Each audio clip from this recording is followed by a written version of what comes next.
Қайырлы күн баршаңызға, сіздермен бірге доктор Ибрагимова. Бүгін сіздерге йодтың пайдасы туралы айтамын.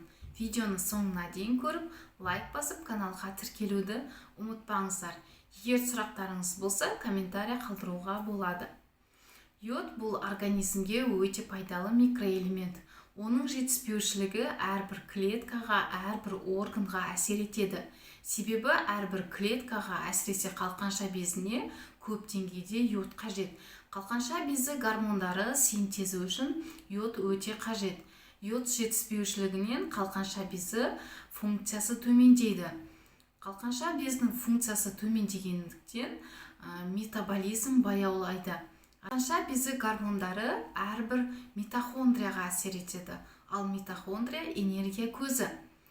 Йод жетіспеушілік белгілері ол шаштың түсуі, энергияның болмауы, көңіл күйдің болмауы, шаршағыштық, әлсіздік, жұмысқа қабілеттіліктің төмен болуы, интеллектуалды дамудың артта қалуы, тері қабаттарының құрғақ болуы, балаларда интеллектуалды дамудың артта қалуы және оқу үлгерімінің төмен болуы, аяқ-қолдың тоңуы барлығы йод жетіспеушілік белгілері. Йодтың организмге пайдалары.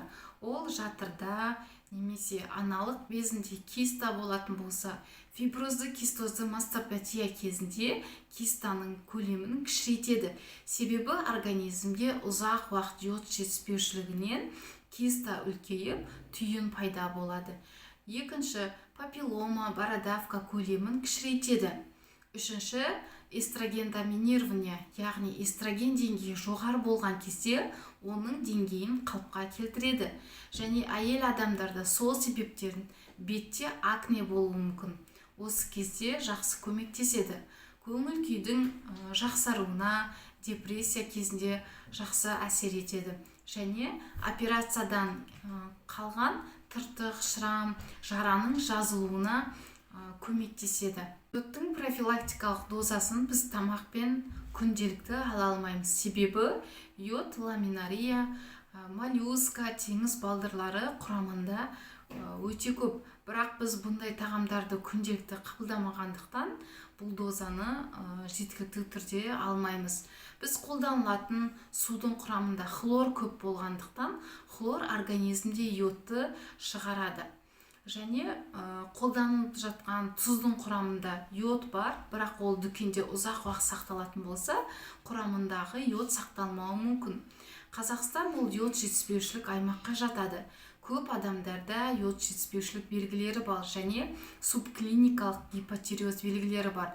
Бұл дегеніміз, яғни қалқанша безі гормондары қанда қалыпты болады, бірақ жоғарыдағы белгілер көп адамда кездеседі.